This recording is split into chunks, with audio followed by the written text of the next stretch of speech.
Hello welcome my friends, I am today मैं संतोष कुमार पटेल और आप देख रहे हैं टेक्नो प्लस सीरीज है। तो आज आपके सामने मैं फिर से न्यूमेरिकल लेकर आया हूँ। न्यूमेरिकल का मतलब आपका साइंस के जो भी क्वेश्चन होते हैं, चाहे 9th में, 10th में, 12th में, 11th में, कहीं पर भी होगा, कंपटीशन लेवल पे आप अगर तैयारी करते हैं जरूर इस न्यूमेरिकल को देखिएगा कैसे लगाता हूँ। न्यूमेरिकल के यहाँ पर क्वेश्चन में लगा दूंगा, वैसे भी जितना मान दिया रहेगा सवाल में मैं यहाँ पर लिख कर लगा दूंगा।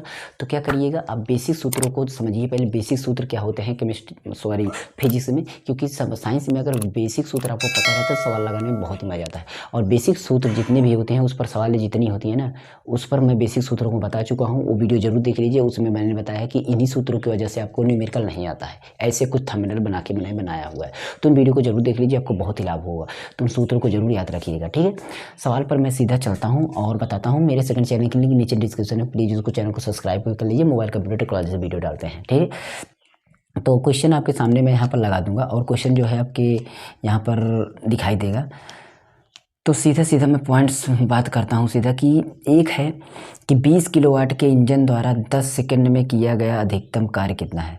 एक 20 के डब्ल्यू का है, 20 किलोवाट का आपका इंजन है और वो चल रहा है। 20 किलोवाट का इंजन है। अब सोचिए कि यार इसमें कौन सा सूत्र लगाएं, क्या करें। एकदम आसानी से तो लिखा गया है कि 20 किलोवाट का इंजन जो है वो आपका 10 सेकेंड में काम कर रहा है। तो 10 सेकेंड में वो कितना कार्य कर देगा वो बताना। तो एकदम ईजी है ना, कार्य पूछा है। क्या पूछा है? कार्य। तो आपको निकालना है क्या? कार्य। अच्छा ठीक है, कार्य को क्या बोलते हैं? डब्लू बोलते हैं।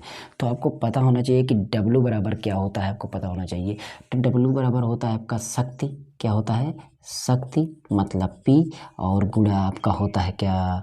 समय। क्या होता है? समय मतलब टी, ठीक है। तो ये तो सवाल में देखेंगे तो हमें मिल रहा है शक्ति उसकी कितनी है, उसकी पावर कितनी है, ठीक है। उसकी पावर जो है ना हमारी है कितना? 20 किलो वाट, 20 के डब्लू है, ठीक है। गुणा में टाइम देखते हैं, अगर हमारा टाइम कितना ले रहा है तो टाइम आपका 10 सेकेंड ले रहा है। कितना ले रहा है? 10 सेकेंड ले रहा है, ठीक है। तो आप इसको गुणा करेंगे तो 2 दहम्मा 200, 20 दहम्मा 200। और ये है कार्य। कार्य को हमेशा लिखना है किसमें? किलोवाट जूल में, ठीक है। कैलोरी जूल जो कार्य होता है उसको हमें। तो हम इन चीज़ों को समझेंगे धीरे धीरे, मतलब सारी चीज़ें बेसिक तो आपको तगड़ी सवाल नहीं आने लगे। और वैसे भी फिजिक्स केमिस्ट्री सवाल बड़े में मैं लगा रहा हूँ, उसको देख ले सकते हैं अपने क्लास से रिलेटेड, पर इसको बेसिक जरूर देखिए, यही आपको कंपटीशन में आगे काम आएगा, ठीक है। तो यहाँ पर हम चलते हैं अगली सवाल, दूसरी सवाल की तरफ बढ़ते हैं। तो दूसरी सवाल में क्या कहा जा रहा है कि यदि साइकिल की गति दोगुनी कर दी जाए तो गतिज ऊर्जा क्या होगी। मतलब एक साइकिल है वो चल रही है, एक साइकिल है वो चल रही है, ठीक। और उसकी गतिज ऊर्जा को, उसकी गति को, मतलब उसकी गति को दोगुना कर दिया तो वो गतिज ऊर्जा क्या हो जाएगी, ठीक है। साइकिल किसी चाल से चल रही है, पता नहीं कैसे चल रही है, गति तो कर रही है, लेकिन उसकी गति को हम दोगुना कर दें तब हमारा उसकी गतिज पर क्या प्रभाव पड़ेगा। गतिज मतलब ऊर्जा क्या हो जाएगी? 2 गुनी हो जाएगी, 10 गुनी हो जाएगी, 20 गुनी हो जाएगी, ये चीज़ हमें बताना है। अच्छा ठीक है, तो ये चीज़ हमें लगाना होगा। तो क्या करेंगे, अगर साइकिल की गति 2 गुनी कर दी जाएगी तो गतिज ऊर्जा जो होगी वो उसका 2 गुना हो जाएगा, उसका 2 गुना मतलब 4 गुना हो जाएगा। जैसे देखिएगा कैसे, मतलब आपका फार्मूला जो होता है गतिज ऊर्जा के ई बराबर, ये होता है आपका 1/2 mv², ठीक है। ये होता है, मतलब अगर वस्तु का जो द्रव्यमान होता है, अगर उसको दोगुना करेंगे, इसके द्रव्यमान को दोगुना करेंगे तो जो इसमें गतिज ऊर्जा होगी, जो स्पीड होगी वो भी, मतलब वस्तु का द्रव्यमान वो दोगुनी हो जाएगी, उसका जो गतिज ऊर्जा होगी वो दोगुनी हो जाएगी। और जब द्रव्यमान को आधा कर दिया जाएगा तो गतिज ऊर्जा भी आधी हो जाएगी। यही बात हो रही है कि वस्तु के द्रव्यमान को दोगुना कर देंगे तो उसकी गतिज ऊर्जा दोगुनी हो जाएगी, और उसकी द्रव्यमान को अगर आधा कर देंगे तो उसकी गतिज ऊर्जा जो है आधी है। मतलब उसके द्रव्यमान पर हमें निर्भर करती है, ये चीज़ हमें ध्यान रहना चाहिए। किस पर निर्भर करती है? गतिज ऊर्जा उसके द्रव्यमान पर, ठीक है। चलिए हम इसको हल करते हैं।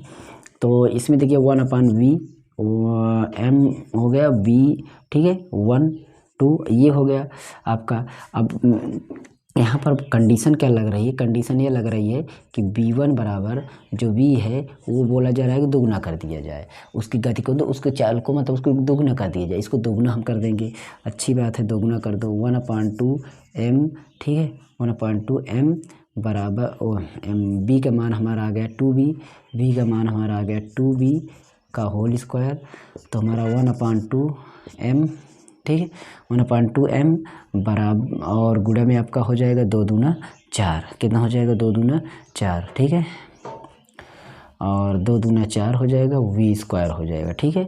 तो इस तरीके से आप ये सोचिए कि जो है साइकिल, अगर साइकिल की गति को अगर आधा कर देंगे तो आपका 1/4, अगर साइकिल की इस गति को इस हिसाब से अगर आधा कर देंगे तो 1/4 हो जाएगा, 1/4 हो जाएगा। लेकिन इस तरीके से अगर हम देखते हैं तो के ई जो है आपका, के ई जो है, ठीक है, ये के ई जो वैल्यू है इसका मान जो है हमारा, देखिए के ई सब काट देंगे तो हमारा केवल यही 4 बचेगा, तो हमारा इसका मतलब कितना गुना हो जाएगा, 4 गुना हो जाएगा, ये 4 गुना हो जाएगा। अब ये बात को ध्यान रखिएगा, बहुत ही डिफ़िकल्ट सवाल है कहने का मतलब। इसके बाद हम चलते हैं नेक्स्ट सवाल पर। देखिए नेक्स्ट सवाल जो है आपके सामने यहाँ पर, तो आपका है 10 मीटर पर सेकंड में गतिमान एक वस्तु 2000 किलोग्राम के एक ट्रक ट्रैफिक लाइट पर खड़ी है और कार से टकराता है। टकराव कर दोनों में एक साथ 8 मीटर पर सेकंड की गति से चलते हैं। कार का द्रव्यमान ज्ञात कीजिए। अच्छा ये चीज़ है, तो कार का द्रव्यमान ज्ञात करना है। अब हमें क्या करना है, ये थोड़ा डिफ़िकल्ट लेवल का है सवाल, इसको अगर आप करना चाहें तो कर सकते हैं, पर इसको आप छोड़ सकते हैं, तो इसको रहने देते हैं थोड़ा, क्योंकि है बेसिक सी चीज़। थोड़ा मैं और अच्छी सवाल पर चलता हूँ। इसके बाद जो आपकी अच्छी सवाल है ये है आपकी कि क्या है कि एक आपका यूनिट है, ठीक है, मतलब बिजली है, 750 वाट की विद्युत वॉशिंग मशीन का 4 घंटे प्रतिदिन उपयोग कर लिया जाता है और एक दिन में मशीन द्वारा उपभोग की गई ऊर्जा। मशीन जो है वो आपका 750 के किलोवाट पे आपका पूरा सिस्टम विद्युतीय वॉशिंग मशीन चल रही है और उसको 4 घंटा प्रतिदिन चलाया जा रहा है। तो वो मशीन कितनी ऊर्जा, कितनी यूनिट बिजली खा रही है, ये बताना है हमें, कितनी बिजली यूनिट खा रही है। तो हमें क्या करना है, यूनिट जो निकालना होता है, यूनिट निकालना होता है, नहीं खपत हमारी जो निकालनी होगी, तो उसके लिए हम क्या करेंगे, हम सबसे पहले पी करेंगे मतलब शक्ति, और गुणा में आपका टी करेंगे, टाइम कितना लगा और कितना घंटा लगा उसको भी लिखेंगे। टाइम जिसमें भी होगा मतलब उसको हम सब लिख देंगे, तो चाहे जो भी हो उसको टाइम हम लिख देते हैं, बस बात खत्म। अब हमारा उसके बाद हमारा 1000 बटा में कर देंगे। शक्ति कितनी है उसको लिखेंगे, कितना टाइम ले रहा है उसको लिखेंगे, बस ठीक है। तो हमारी शक्ति जो है कितना है, 750 है, और टाइम हमारा जो ले रहा है डेली आपका कितना ले रहा है, डेली हमारा ले रहा है 4 घंटा, कितना ले रहा है 4 घंटा, और बटा में हमारा क्या करेंगे 1000 कर देंगे। और इसको जैसे ही हम डिवाइडर रूल लगाते हैं तो हमारा सारी चीज़ 4 से काटेंगे तो 25 चौका 100, 25 तिहैया 75, 3 आ गया, मतलब आपका 3 कितना गया, ठीक 3 यूनिट आ गया, 3 यूनिट आ गया, ठीक है, ये 3 यूनिट आ गया। तो इस तरीके से आपका ये सवाल हो जाएगी, ठीक है। और इस तरीके से आपकी और भी सवालें हैं कि आपकी अगली सवाल जो है उसमें पूछा गया है कि यदि 50 वाट का बल्ब और 1000 जूल की ऊर्जा का उपभोग करता है तो बल्ब द्वारा लिया गया समय। अच्छा ये बात पूछी, इसका उल्टा पूछा गया है कि आपकी 50 वाट की ये बल्ब है, 50 वाट की जो बल्ब है वो ऊर्जा जो ले रही है, मतलब ऊर्जा उसको लास्ट में कितना निकल रहा है, वो 1000 जूल की ऊर्जा ले रहा है, 1000 वाट जूल की ऊर्जा ले रहा है, तो कितने समय में वो उसको ले रहा है 1000 वाट, तो ये बताना है हमारा। तो इसमें कभी आपको जो सूत्र है कोई मतलब बड़ा नहीं है, जैसे कि आपका P बराबर क्या होता है W/T, ठीक है, P बराबर W/T होता है, तो हमें T निकालना है तो P यहाँ पर चला आएगा तो W/P हो जाएगा, मतलब W कितना कार्य कर रहा है, वो 1000 जूल का कार्य कर रहा है, और अपान में P पावर कितना, उसका मतलब शक्ति कितनी है, शक्ति उसकी 50 वाट है। अगर इसको हम काट देते हैं तो 5 दूना 10 20 आ गया, कितना आ गया 20 सेकेंड लगेगा उसको इतना खर्च करने में, कितना लगेगा 20 सेकेंड, ठीक है। तो इस तरीके से आपको करना होगा। इस छोटी छोटी सवालों को जरूर करके ट्राई करिएगा, कैसे कैसे आपकी सवालें होती हैं, प्लीज़ इस तरीके से आप जरूर करिएगा, कोशिश करिएगा, आपको हो जाएगी, ठीक है। और लास्ट सवाल मैं बताता हूँ, एक सवाल है आपका ये जो कि गति के समीकरण पर पड़ता है। बोला जा रहा है कि आपका ऊर्ध्वाधर रूप से, मतलब ऊर्ध्वाधर रूप से ऊपर की ओर फेंकी गई ये गेंद जो है 12.5 सेकेंड, मतलब 12.5 सेकेंड की ज़मीन पर वापस आती है, और वेग ज्ञात करें कि जिसके साथ इससे फेंका गया है उसका वेग ज्ञात करना है, ठीक है। अच्छा वेग ज्ञात करना है, कोई दिक्कत नहीं, आप वेग ज्ञात कर लीजिए। v बराबर क्या होता है, आपको v बराबर पता है कि v बराबर सूत्र क्या होता है, v बराबर आपका गति के समीकरण से होता है u + at, ठीक है। तो v हमें वेग निकालना है। u जो है आपका प्रारंभिक वेग, अच्छा प्रारंभिक वेग कितना था, गेंद जो होती पहले विरामावस्था में थी, उसके बाद हमने उसको कुछ त्वरण दिया,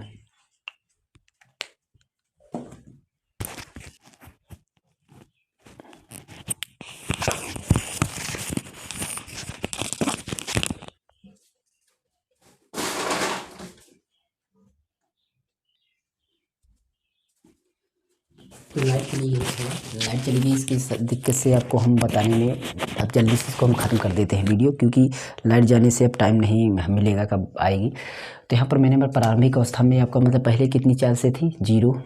उसके बाद उसका जो मतलब त्वरण हमने दिया, जब त्वरण दिया गया तो उसमें बोला जा रहा है कि त्वरण जो दिया गया है वो आपका आगे चल के त्वरण को बढ़ा दिया गया है आपका 10 जो है 12.5 दिया गया है, और आपका इतना सेकंड में और आ गया है।